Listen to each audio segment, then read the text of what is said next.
Assalamualaikum warahmatullahi wabarakatuh. Gimana nih kabar kalian? Nah, pada kesempatan kali ini saya di sini akan menyampaikan sedikit pengetahuan mengenai larangan pacaran dalam Islam. Sebelumnya, kalian tahu nggak sih apa itu pacaran? Apakah dalam Islam pacaran itu ada? Kali ini saya akan membahas tentang pacaran. Sebelum membahas pada hukum pacaran, ada baiknya kita ketahui apa itu pacaran. Pacaran yang saat ini diketahui banyak orang adalah proses saling mengenalnya antara dua orang insan yang umumnya sedang mencari kecocokan untuk menuju ke tahap berikutnya, yaitu tahap pernikahan. Namun, kalau dilihat dari realita yang terjadi, pacaran kini bukan proses atau tahap seseorang untuk menuju ke tahap pernikahan, namun malah digunakan sebagai cara untuk memuaskan nafsu tanpa adanya ikatan perkawinan atau berzina. Misalnya saja anak-anak yang masih belum cukup umur yang mengaku pacaran, padahal mereka masih sangat jauh dari kata cocok untuk menuju ke tahap perkawinan. Nah, di kalangan remaja sekarang, pacaran menjadi identitas yang sangat dibanggakan. Istilah pacaran sudah tidak asing lagi bagi kaum remaja pada masa ini. Seorang remaja biasanya mulai naksir lawan jenisnya. Ketika mulai menemukan sasaran, remaja mulai mendekatinya dengan proses yang biasa dinamakan PDKT atau pendekatan. Setelah pendekatannya berhasil dan ada rambu hijau dari si sasaran, remaja akan menembaknya dan keduanya pun mulai berpacaran. Biasanya, seorang remaja akan bangga dan percaya diri jika sudah memiliki pacar. Namun sebaliknya, remaja yang belum memiliki pacar dianggap kurang gaul ataupun tidak laku. Jadi, remaja zaman sekarang cenderung mencari pacar untuk memperoleh status sosial yang laku. Nah, pacaran dapat diartikan bermacam-macam, tetapi intinya adalah jalinan cinta antara seorang remaja dengan lawan jenisnya. Praktik pacaran juga bermacam-macam, ada yang sekadar berkirim surat, telepon, menjemput, mengantar, atau menemani pergi ke suatu tempat. Sampai ada yang layaknya pasangan suami istri. Bahkan pacaran pun ada beberapa nama lain seperti pacaran jarak jauh, pacaran sembunyi-sembunyi, dan lain-lain.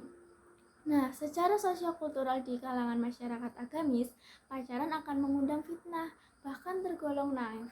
Mau tidak mau, orang yang berpacaran sedikit demi sedikit akan terkikis peresapan keislaman dalam hatinya, bahkan bisa mengakibatkan kehancuran moral dan akhlak. Naudzubillahi min dzalik.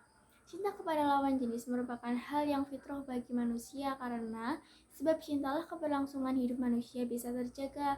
Oleh sebab itu, Allah Subhanahu wa taala menjadikan waktu sebagai perhiasan dunia dan kenikmatan bagi penghuni syurga sebagai agama Islam yang sempurna. Juga telah mengatur bagaimana menyalurkan fitrah cinta tersebut dalam syariatnya yang rahmatan lil alamin. Namun, bagaimanakah jika cinta itu disalurkan melalui cara yang tidak syar'i? Fenomena itulah yang melanda hampir sebagian besar anak muda saat ini. Penyaluran cinta ala mereka biasa disebut dengan pacaran. Berikut adalah tinjauan syariat Islam mengenai pacaran. Ajaran Islam melarang mendekati zina. Allah Subhanahu wa taala berfirman, yang artinya, dan janganlah kamu mendekati zina. Sesungguhnya zina itu adalah suatu perbuatan yang keji dan menuju jalan yang buruk. Quran surat Al-Isra ayat 32. Dalam tafsir Jalalain dikatakan bahwa larangan dalam Islam ayat ini lebih keras dan pada perkataan janganlah melakukannya. Artinya bahwa jika kita mendekati zina saja tidak boleh, apalagi sampai melakukan zina. Jelas-jelas lebih terlarang. Asy-Syaukani dalam Fathul Qadir mengatakan, apabila perantara kepada suatu saja dilarang, tentu saja tujuannya juga haram dilihat dari maksud pembicaraan. Namun dilihat dari perkataan Asy-Syaukani ini, maka kita dapat menyimpulkan bahwa setiap jalan atau perantara menuju zina adalah suatu yang terlarang. Ini berarti memandang, berjabat tangan, dan bentuk perbuatan lain yang dilakukan dengan lawan jenis karena hal itu sebagai perantara kepada zina adalah suatu hal yang terlarang dalam Islam. Memerintahkan untuk menundukkan pandangan.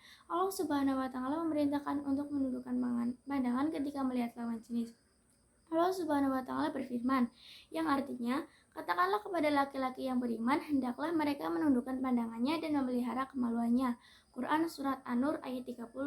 Dalam lanjutan ayat ini, Allah juga berfirman, katakanlah kepada wanita-wanita yang beriman, hendaklah mereka menundukkan pandangannya dan kemaluannya. Quran surat An-Nur ayat 31. Ibnu Katsir ketika menafsirkan ayat pertama di atas mengatakan, ayat ini merupakan perintah Allah Subhanahu wa taala kepada hambanya yang beriman untuk menundukkan pandangan mereka dan hal-hal yang haram. Janganlah mereka melihat kecuali pada apa yang dihalalkan bagi mereka untuk dilihat, yaitu pada istri dan mahramnya. Hendaklah mereka juga menundukkan pandangan dan dari hal-hal yang haram. Jika memang mereka tiba-tiba melihat sesuatu yang haram itu dengan tidak sengaja, maka hendaklah mereka memalingkan pandangannya dengan segera.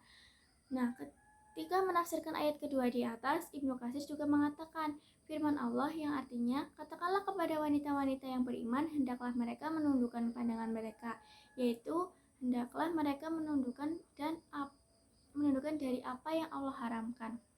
Nah, demikian sedikit penjelasan dari saya. Mohon maaf apabila banyak kekurangan. Wallahul muwaffiq ila aqwamit thoriq. Wassalamualaikum warahmatullahi wabarakatuh.